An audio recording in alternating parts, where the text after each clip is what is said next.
દક્ષિણ ગુજરાતના real estate ક્ષેત્રમાં આજે વહેલી સવારથી જ ખળભળાટ મચી ગયો છે.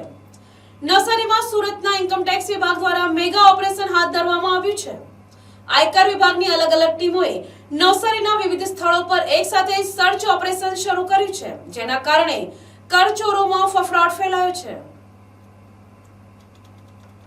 મળતી માહિતી મુજબ નવસારીના એક જાણીતા બિલ્ડર ગ્રુપને ત્યાં આયકર વિભાગ ત્રાટક્યું છે. તપાસનો વ્યાપ વધારતા આ બિલ્ડર સાથે સંકળાયેલા લેન્ડ ડેવલપર્સની ઓફિસો પર પણ છાપા મારવામાં આવ્યા છે. એટલું જ નહીં, બિલ્ડરના જમીન સંબંધી કામકાજ જોતા એડવોકેટને ત્યાં પણ તપાસની કામગીરી હાથ ધરવામાં આવી છે. તપાસ દરમિયાન મોટા પાયે વાંધાજનક દસ્તાવેજો અને ડિજિટલ ડેટા સીઝ કરવામાં આવે તેવી શક્યતા છે. છેલ્લા કેટલાક મહિનાથી નવસારી જિલ્લો ડેવલપમેન્ટમાં હરણફાળ ભરી રહ્યો છે. જમીન અને પ્રોપર્ટીના ભાવ આસમાને પહોંચતા બિલ્ડરો દ્વારા વધુ નફો કમાવાની લાલચે નિયમો નેવે મૂકવામાં આવ્યા હોવાની ફરિયાદો ઉઠી હતી. ખાસ કરીને ગેરકાયદેસર લેન્ડ ડેવલપમેન્ટ અને કરોડો રૂપિયાના બેનામી નાણાકીય વ્યવહારોની ગુપ્ત માહિતીના આધારે આઈટી વિભાગ સક્રિય બન્યું છે.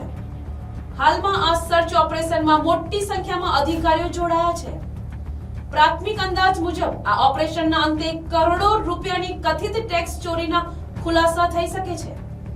દક્ષિણ ગુજરાતમાં છેલ્લા કેટલાક દિવસોથી આઈટી વિભાગ દ્વારા કરવામાં આવી રહેલી આ સતત કાર્યવાહીથી રિયલ એસ્ટેટ સાથે જોડાયેલા મોટા માથાઓમાં ચિંતાનું મોજું ફરી વળ્યું છે.